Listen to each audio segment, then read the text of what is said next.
this is one of those stories where immediately you start to think, how, if this was happening to me, what would I do?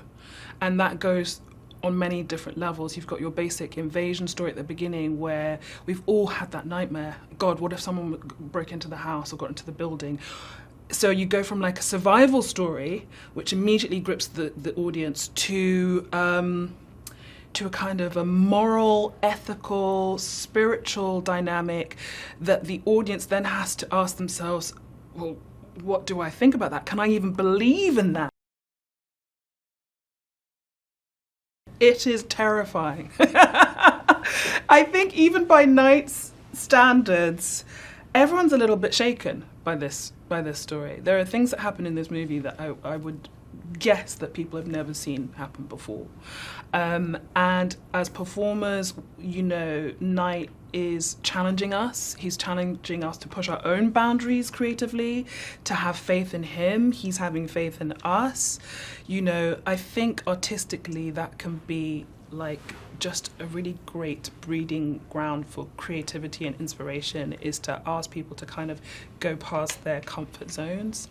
And in this story, it's, I say robust because, you know, it's like the scene that we're shooting right now. We're talking about sacrifice on a level, sacrificing your life in almost like an ancient and primal way, which none of us, you know, have ever explored anything like that before.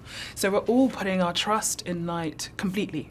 And I think he's putting his trust in us as well, that if we tell the story correctly, it'll go past the kind of shocking, sensationalist aspects of the story and go into something deeper and something moving and hopefully touching as well. So I think what's interesting about Sabrina and about our four like messengers, let's say, the four people who have to deliver this message to Eric and Andrew are normal people. They're normal people who are living lives. Sabrina is a nurse. She's a caring woman. She's someone who's close to her family. She's someone who didn't really have a belief in faith or God necessarily, and then one day started to have these supernatural visions that changed the course of her life. And she felt compelled to be here where the story begins.